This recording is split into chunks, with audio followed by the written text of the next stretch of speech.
We live in a world of lies, where deception is currency, and few men cash in the truth. Flat Earth. A modern day myth, but something we should have left in our past. It's funny how that works. Like a cigarette addiction or a clingy ex, there's just some things you can never truly leave behind. Makes you think, Flat Earth? Really? All it takes to pull the wool over somebody's eyes these days are a few hustlers with an internet connection. Your flat out lies can reach millions. Cast your net wide and you won't go home hungry. I'll level with you. I'm not here to dwell on why these people have an angle. I'm here to unravel the geometry of lies. These are the Flat Earth Files.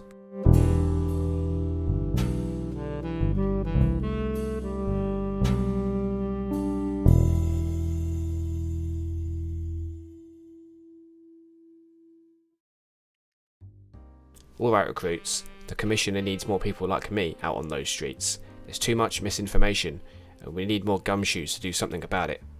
Pay attention and take notes. When dealing with flat earthers, you can't miss a beat, or you'll end up like a jazz band in a blackout. Exhibit 4C. Rockets curving over the horizon. Some of you might think that rockets are supposed to go straight up. After all, that's where space is.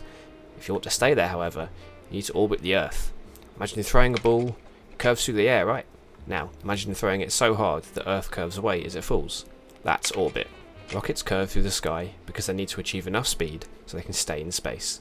Space is only 100 kilometers up, so a vast majority of the energy in these rockets goes towards putting it in orbit. Some flat earthers show footage like this and claim that because the rocket is facing down in the frame, it must be falling back towards Earth. It astonishes me how they cannot understand what perspective is. It's the same kind of thing when you watch a plane go over the horizon. It doesn't crash into the ground, it's just a perspective. These onboard videos clearly show that it's not falling back to Earth. It's not difficult to find footage of a rocket going all the way to orbit. The problem is that flat earthers are either too lazy to find this footage or just cry fake with no actual proof that it's been falsified in any way. All they ever have is conjecture based on their willing misinterpretation of the facts. Some of the flat earthers will make some other claims, like rockets only launching near bodies of water so they can have it splash down and hide the fact that rockets can't reach space. This is rather silly. Some orbital launch sites, such as Baikonur Cosmodrome and Jiuquan Satellite Launch Center, are inland. The Chinese government are fond of dumping spent rocket stages in people's villages, unfortunately.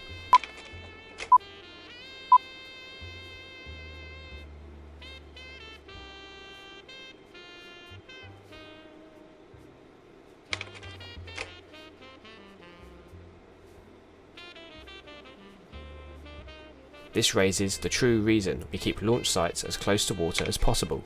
Expending the first stage of a rocket is still common practice, unless you're SpaceX. As such, it is best to let them splash down in the sea rather than flatten a community arts centre. Finally, flat earthers never provide any evidence of how they recover any crewed launch vehicle. You can see astronauts get inside the vehicles, and no flight termination system is used in a nominal launch, so how are they recovering these guys without it? Of course, this kind of critical thinking is something severely lacking amongst flat earthers. So recruits, you should be prepared to tackle your first flat earth fallacies. Remember what I've told you and be here for the next case study. There's a lot yet to cover and you need to be prepared to deal with any and all nonsense thrown your way. I'll see you back here next time. Dismissed.